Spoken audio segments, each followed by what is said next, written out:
It started with a letter taped to my front door, stamped with the HOA's logo like it was some kind of legal decree. In bold letters, it gave me just 48 hours to sell my cabin. No explanation, no reasoning, just an order that made my blood boil. My cabin wasn't just a piece of property. It was my escape, my hard work, and a place filled with memories. And suddenly, a group of neighbors who thought they held all the power were trying to take it away. At first, I thought it had to be some kind of mistake. Who has the authority to tell someone they need to sell their home within 2 days? But when I called the number listed, I was met with a cold voice that made it clear this wasn't a misunderstanding. They said I had violated terms and that my cabin would no longer be permitted in the community. That's when I realized this wasn't about rules. It was about control. The HOA board believed they could push me out, and they expected me to just roll over and obey. But here's the thing about me. I don't bend that easy. If they wanted to play power games, I was ready to show them I could play smarter. That cabin wasn't just mine to live in, it was mine to profit from. So instead of folding under their threats, I found a way to turn their notice into leverage. Let's just say they didn't expect me to fight back the way I did. By the time I was done, the board members who thought they could force me out were the ones paying the price, literally.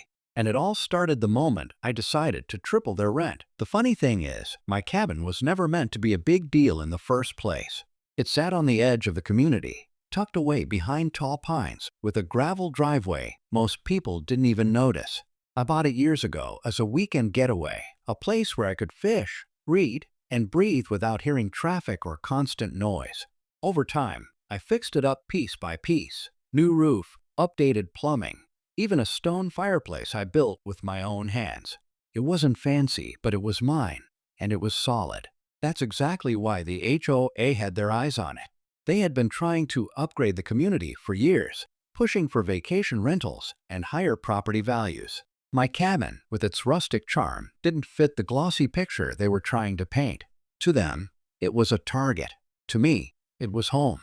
When I looked closer at the so-called violation they sent, things didn't add up. They claimed my cabin was non-compliant with landscaping rules, yet half the board had weeds sprouting higher than my knees in their own yards.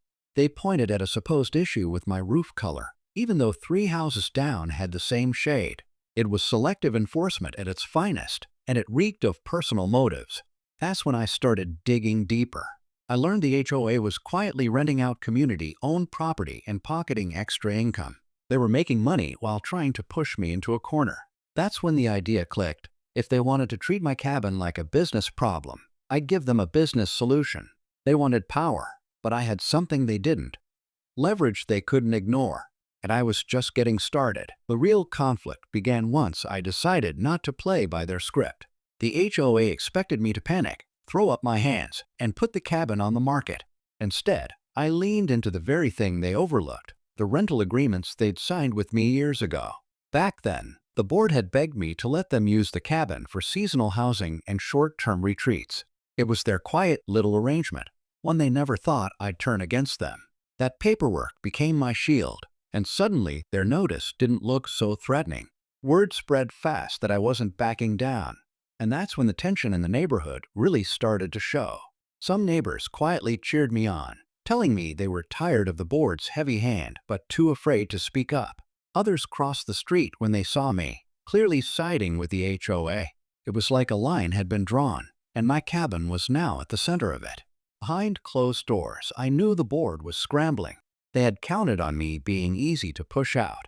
Instead, I had proof of their deals, their double standards, and their hypocrisy. Every time I saw them hold another emergency meeting, I couldn't help but wonder how much of it was about me. And while they were trying to corner me, I was already planning my next move.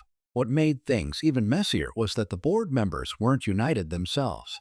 I caught whispers that one of them had grown tired of the chairwoman's power grabs.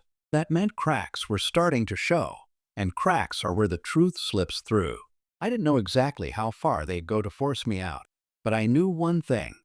This battle was only heating up. The pressure really started to mount when the HOA tried to flip the narrative. They sent out letters to every homeowner, painting me as the one causing division in the community.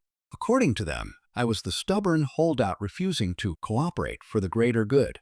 but anyone who had been watching closely knew the truth. I wasn't the one twisting rules or hiding profits. Still, the smear campaign worked on some folks, and suddenly I found myself in the crosshairs of both the board and a few misled neighbors. Late one evening, I spotted two board members walking the edge of my property, clipboards in hand, snapping photos like they were building a case.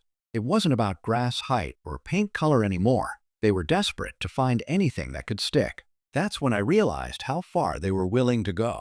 They weren't just trying to push me out with letters and fines. They were digging for ammunition. At the same time, more cracks inside the HOA board began to show. One member, who had been quiet until now, showed up at my cabin and confessed that things were spiraling out of control. They admitted the chairwoman was using me as a test case to tighten her grip on everyone else. If she could force me out, no one else would dare push back. That conversation confirmed everything I suspected and gave me a glimpse at just how personal this had become. But while the board was getting reckless, I was preparing my trump card. Every rental agreement, every shady financial record I had uncovered was lined up and ready. All it would take was the right moment to drop it. And that moment was coming fast, because the showdown between me and the HOA was about to hit its peak just when I thought I had the upper hand. The HOA pulled a move I didn't see coming. Out of nowhere, I received a certified letter claiming they had new evidence that my cabin was built on restricted land. According to their paperwork, the property lines had been drawn incorrectly years ago, and a portion of my cabin supposedly sat outside the community's legal boundaries. If that were true, it would give them an excuse to invalidate my agreements and strip me of any leverage. It felt like a desperate play, but the threat was serious enough to shake me. I drove down to the county records office the very next morning, determined to see for myself. After hours of digging through old maps and surveys, I discovered something the HOA clearly didn't expect anyone to find. The original property lines had been altered in recent years, and not by accident. Someone had quietly redrawn them, shifting markers just enough to make my cabin look like it was out of bounds. That wasn't sloppy paperwork. It was intentional. The realization hit me hard. This wasn't just about power or money anymore. Someone on the board had gone far enough to tamper with official records. That crossed a whole new line, and it meant the game was bigger than I thought. But the danger was also greater. If they were bold enough to rewrite land maps, what else would they do to get rid of me? As I drove back up to the cabin, the weight of it sank in.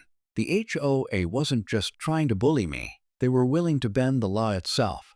And now, the stakes weren't just about my property or their rent. It was about exposing how deep their corruption really went. The breaking point came at the next HOA meeting. The board gathered in the clubhouse, smug and certain they had cornered me. They waved around their new evidence about the property lines, clearly thinking it would scare me into surrendering. But this time, I came prepared. I stood up, dropped a folder on the table, and calmly laid out the rental agreements, financial records, and, most importantly, the original county maps I had pulled from the archives. Every page showed the truth. The property lines had been tampered with, and the board's so-called evidence was a fabrication. The room went silent. Neighbors leaned forward, whispering to one another, and even the most loyal supporters of the chairwoman couldn't hide their shock. I pointed out how the board had been secretly profiting from community rentals while targeting me with selective enforcement.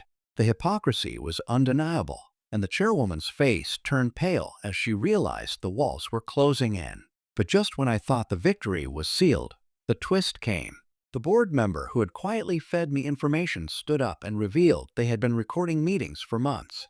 They played an audio clip right there in front of everyone. Proof of the chairwoman ordering the property lines to be altered and telling others that pushing me out was only the beginning. The room erupted. Neighbors who had once sided with the HOA turned instantly, demanding her resignation on the spot. The chairwoman stormed out, but the damage was done. Her grip on the community was broken. I had won the battle for my cabin, and I had exposed the truth. Still, as the meeting ended and people congratulated me, I caught a chilling thought. If they had gone this far once, who was to say there wasn't another game already in motion? In the days after that meeting, the entire neighborhood felt different. People who had avoided me before now stopped to talk, some even apologizing for believing the board's lies. The fear that had hung over the community for years seemed to lift once the chairwoman was gone. For the first time, homeowners started speaking openly about how unfair the HOA had become, and there was real talk about changing the rules to make sure nothing like this could ever happen again. My cabin, once the center of conflict, suddenly became a symbol of standing up for yourself when the odds are stacked against you. The rental agreements I held were quickly settled. Instead of fighting, the board, now under new leadership, agreed to honor what was owed and to make things right.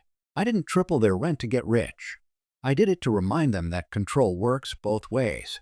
That lesson hit home, and it forced them to rethink how they treated everyone in the community. As for the board member who exposed the recordings, they told me they were tired of watching neighbors get pushed around.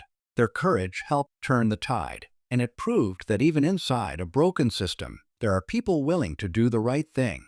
That was a subplot I hadn't expected, but it showed me I wasn't as alone as I thought. Looking back, the whole ordeal was exhausting, but it also reminded me why that cabin mattered so much. It wasn't just wood, stone, and land. It was freedom, a place where I could stand firm. The HOA tried to take it away in 48 hours, but in the end, they lost far more than they ever imagined. And for me, the victory wasn't just keeping my cabin. It was keeping my peace.